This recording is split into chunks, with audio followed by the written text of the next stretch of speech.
accomplished. Okay, it's going to be very fast. We have one of those. Okay. So this is going to be very fast. I know we're running out of time. Basically, applications of artificial intelligence and machine learning in automated welding. So all of us, we hear about artificial intelligence, we all hear about machine learning. So how can we find applications? Myself, I'm not an expert in any of these, but I did some research, I did some digging, and part of it is my exposure into the welding processes that we have, I guess.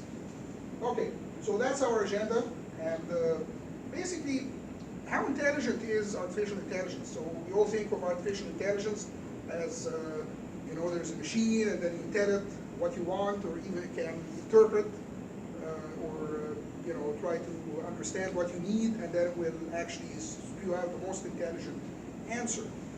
And actually, a couple of days ago, I was driving, and there was this, there was a radio program, and somebody was talking about artificial intelligence and Siri. You know, of course, all of you who have the Apple application or the Apple phones, you know, you can ask Siri questions. The Ask Siri questions was one, and they played the audio, and it was very funny. I tried to find the audio to put it here, I couldn't, but I can tell you what it is. So essentially, if you ask Siri, how can you tell the weight of red hot chili pepper? And Siri would answer back, says, give it away, give it away, give it away now. And essentially, what give it away is, it's give it a weight. Like, you know, so a human would ask how to find out the weight of a red hot chili pepper, and it says, give it away, like, weight. You know, so this is really, you know, the artificial intelligence. Now, what is artificial intelligence? It's very hard to define, because it's very hard to define intelligence. What is intelligence? You know, it's very, definition is not really agreed upon by everybody. And we know that artificial intelligence is not really natural, it's man-made, but you're expecting to make reason and make decisions, reason certain situations and make decisions, and take into account various factors and select the best decision. Now, of course, not every artificial intelligence needs a robot, and not every robot manifests artificial intelligence. That's something that we, you know, maybe because of all the media exposure, we think that there's a robot that is very intelligent, and it's like, you know, superhuman intelligence, and it's very strong as well, so on and so forth. But really, what artificial intelligence, just in a very simple form, there are 4 acknowledged types, and some references will have 7. Essentially, we have reactive machines. We have a lot of that in the plant. We have a lot of it in our homes. When it senses a certain preset value, then it performs a certain action. We have an unreturned valve, for example. When the flow reverses, then the gate will close, and it's a very reactive machine. And you have limited memory. It's trying to see where the previous actions, and then if it's programmed to say, okay, if you're really increasing, if the delta before the previous, you know, reading is that much, then you have to take this particular action. Then there's the theory of mind. Basically, it's not very complicated. Actually, the theory of mind is trying to anticipate. So as you have limited memory, you're trying to project certain the parameters that you experienced in the past, in the very short past. It also tries to anticipate what you need to do in the next step. So it's kind of like, that's the theory of mind. Now, self-awareness, we don't have this. So we do not have self-awareness machines. They don't exist, only in movies. But, you know, in reality, it's a state of artificial intelligence that we don't have yet. Some other references actually further go into defining artificial narrow, weak intelligence, which is pretty much is the highest thing that we got, which is the like of Siri and Alexa and all those, you know, the artificial intelligence, you know, components that you have in these machines, or you can ask, and it will do certain things for you. Try to see when you get back home, turns on the heating, turns on the radio. That's the most that we have now. Of course, there are more advanced applications in certain industries, but still, it's weak, narrow artificial intelligence. Now, The general artificial intelligence, strong intelligence, we don't have it. There are theories about it. There's ideas of how it should look like. It doesn't really exist. And of course, artificial superhuman intelligence does not exist. So it's still in the development phases, I would say, or it has not really manifested. Now, what is machine learning, essentially? Machine learning is basically a subset of artificial intelligence, and it is. There are many definitions again, but essentially it's a subset of artificial intelligence. It's a combination between computer science and statistics. So if you combine computer science and statistics, which really makes sense since you have computers, then you can log data, you can log information, and then essentially that's what it is. So it's really the computer science and statistics combined together would give you, you can do statistical model building, you can identify patterns, and you can make decisions based on that. So how does this actually fit into welding? In OPG, we use a number of automated and welding processes. For example, we have the shielded metal arc welding process, which is the first one here on your left. So it's really a manual process. We have also gas metal arc welding and gas tungsten arc welding, which is at the right-hand corner, there at the bottom-hand corner. And we also have the gas metal arc welding. We use it in the waste, used in waste management to seal the lead. And you have a big activity there, and the welding program is involved a lot in that. And essentially, this is the machine. As you can see here, the controller is, or the operator will sit in front of the console, and they have a camera view of the weld from the front and from the end. And this is the monitor that they have there, just displays the currents, voltages, and essential parameters. But of course, that was perhaps very good like 20, 25 years ago, but I mean really, the numbers are flying by. This is very analog, and we are in the digital age. We can do something better in order to control our the rework rates and the quality and so on and so forth. Essentially, just this very fast, very essential parameters for welding, or especially for the gas metal arc welding, the MIG welding, automated, is base metal, filler metals, positions, preheat, post-weld heat treatment, the cover gas, and electrical characteristics. All except the electrical characteristics are actually preset. So you know what's your design for the joint, you know what base metal, you know what filler metal you're using. But electrical characteristics are something that are dynamically changing. They're changing all the time. And this is why it's, and this is where computers will come in. So painstakingly, what I did was, in one of the visits to waste management, stood there in front of the console and took a very short film of about a minute.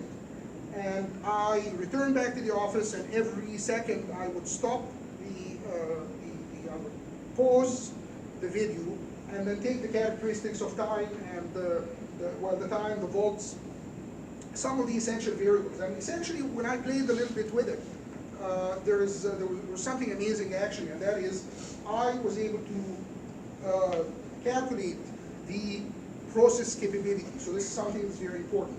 Process capability, upper control limits, lower control limits. There was no particular red flag in the data that I collected, so this was a good welding process that was going on. But I mean, imagine if you have something such as a defect that shows up later. And unfortunately, well, I mean, that's the matter of the fact is most welding engineers, they're not statisticians, they're not computer scientists, so you're looking at certain, like, if you have the right metal, the right wire, the right characteristics. But actually, if we have a digital, instead of having the analog displayed, we have a digital map, a digital signature of what was going on, then something like this can actually happen. You can see that there are certain, variations. Now, are these if you correlate these variations with the dimension or the location to which this is happening, might be actually a way to find out if there's a defect, if there's maybe something that's out of but when you look at it, everything looks okay. But it's only when you put the numbers and create graphs like this Now I'm going to show you a very fast movie here. I hope it works. It'll only be like, okay, I don't think it's going to work, but I can, send you the link. It's going to be there. And so the last, I think we're stuck here. Let me see if I can find this. Okay, we're stuck. Start the program. Oh, Jesus. Yeah. I think everything is gone. Program starting. So these all presentations are in the team sites. Yeah. So you guys can have a look into that. And so unfortunately, it's just not working. So here, because this is, so I'll just have to skip that. Here, just have to skip it, unfortunately. But well, really, what we can get from actually the welding machines, what we are now in the process of actually specifying welding machines for waste management, for example, and even for manual welding. It doesn't have to be automated necessarily, but even manual welding. If we are specifying that we need actually to get this digital signature, and it becomes integrated in our quality management system, whereby you just get the file, and with that, I mean, I did it on Excel. There are other programs that can actually go beyond that. They can actually do something very specialized. We can identify patterns and trends, perhaps defect prediction. Perhaps we can, of course, that would have the impact on rework reduction if the program is able to. There are different types of artificial intelligence, so it can identify something that tells you, whoops, there's something there, or if it sees that it's going outside the desirable range, it can correct itself. It's possible. And also we can get regulatory concessions on NDE requirements. So not necessarily on nuclear class 1 where you do have to do radiography, but in cases whereby, for example, we're getting maybe other systems and where radiography might be actually, we can have a concession if we can prove with a lot of experimentation and a lot of demonstration that actually if the characteristics are following a certain range, then we don't have to perform very expensive and time-consuming diagnostics or NDE like radiography, for example, or phased array. So anyway, that's it. It's very fast. Any questions? Yes? Is anyone else doing this kind of digital trending? Not really. Some of the movies I was going to show you, actually, they do have the machines, the automated welding machines, autogenous welding. They are collecting the data, and now there's more digital, so you can actually see the whole signal in front of you. Fortunately, I'm not able to show it, but it shows the whole signature there. But really, I mean, no, there isn't. There isn't this approach. It's something that you really need to have this, from welding, you need to know really welding and what you want after this welding, and really delve a little bit into statistics and look at it from a data bank or a wealth of data that you can actually pick up there and say, okay, I'm going to analyze it. And I'm going to correlate it to a certain position on the welding and see if there is a defect or not. And it's just a matter of correlation and connecting the performance with what we see from the diagnostics and X-ray and radiography and so on. So it is not established that from these characteristics I can identify lack of fusion, porosity. It is established, of course, because how else would these defects happen? But it's not established in terms, nobody has done it. Okay. So, yeah, that is Not in the market yet. it's not in the market for sure. Okay. Thank you very much. Thank you.